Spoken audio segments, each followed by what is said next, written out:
Okay, well, I did not line them up perfectly. It's more, I should have moved them over a little bit. But here is the finished product. And it didn't look as though these pieces even belong together, or would have been matched up in this way, but it's what caught my eye as I flipped through my book of prints.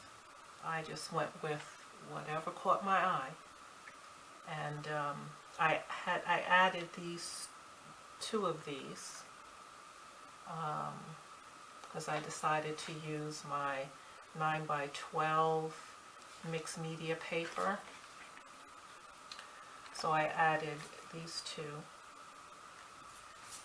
and again, it's what jumped out at me. I haven't done one of these in a while, and so it's just fun to do, just as a practice in how I visualize color and how I place color. And so it's a good exercise for me to do. So when I sit and do my paintings, I'm not in a box or restricted when I decide what color to do the clothing or the background. Then I have a little bit more of an open mind with what colors would really stand out. So I'm not really into matching things.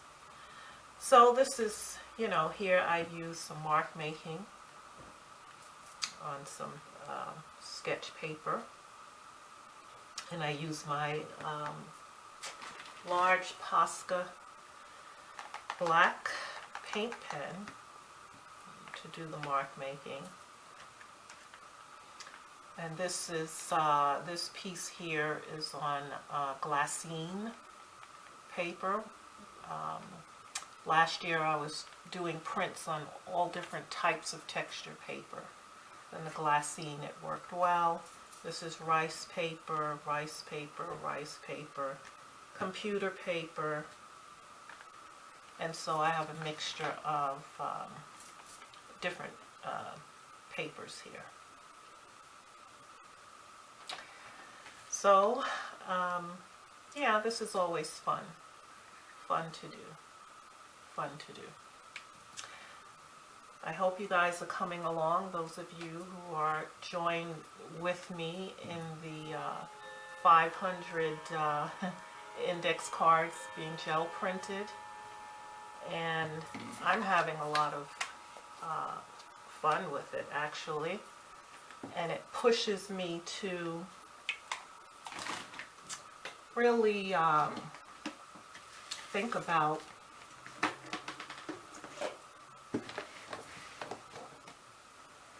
the variety of ways to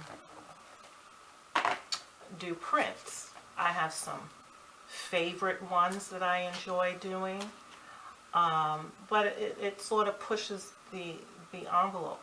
Now here was a print that I did several layers and tried different things with the background, but it just didn't come out the way that I wanted. So I used my white Posca paint pen and did some broad X's, and then came back with my Micron 08 pen and put some circles on it. And then took my Sharpie white paint pen and traced around it.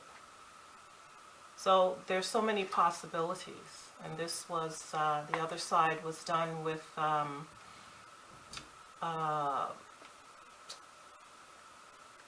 iridescent colors that I mix together. Since they're, you know, very thin in nature. You could layer them and some interesting things. This was just a leaf, an imitation leaf that I had, and first I did the background print with just with my 3x5 gel plate. I was just using it as a stamp with different colors, and then I decided to put the leaf print on and pull a solid background with it. And this was done the same way as I did this. And I really like this. First I started with some solid circles.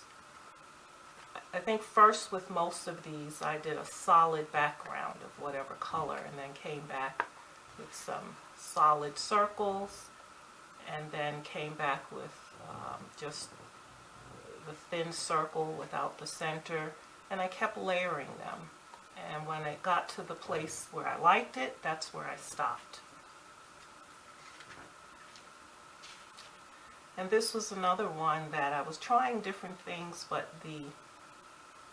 it didn't come out the way I wanted, the background, although I did get some nice texture. And again, I find that Posca pens, paint pens, they save the day.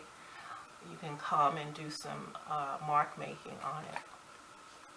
And this is my all-time favorite that I do with,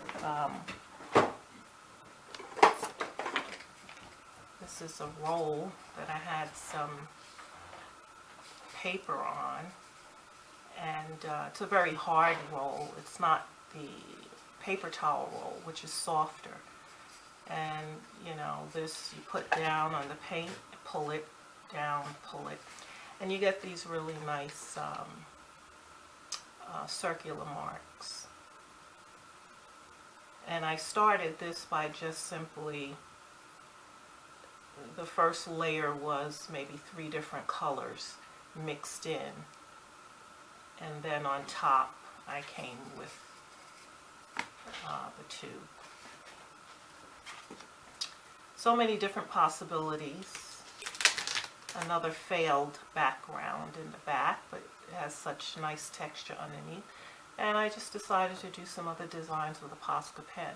The fun thing with these prints is that as I go through them and look at them, I may get another idea to put a stencil on top and do another design on top, where you can still see some of the print. And so that's the beauty of it. There's so many possibilities. And this was done with 2 different handmade stencil pieces, and I just kept layering them. And this was done actually using a fine tooth comb. Again, I started with a solid, well, I started with a background with different colors, and then pulled the comb through, and I thought that was interesting. And this was some more handmade mask that I used. So the possibilities are endless. I have some favorite ones that I like. This was done with letters.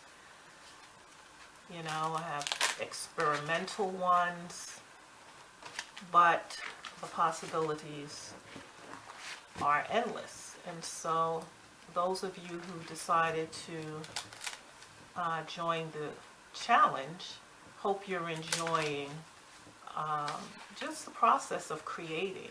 And I think we can learn things about how we see color, how we interpret design, and it brings out a lot of creativity that you perhaps didn't know was there. Thanks for joining me for another art segment tutorial, and continue to enjoy the process of art. and the journey of it all. Till next time.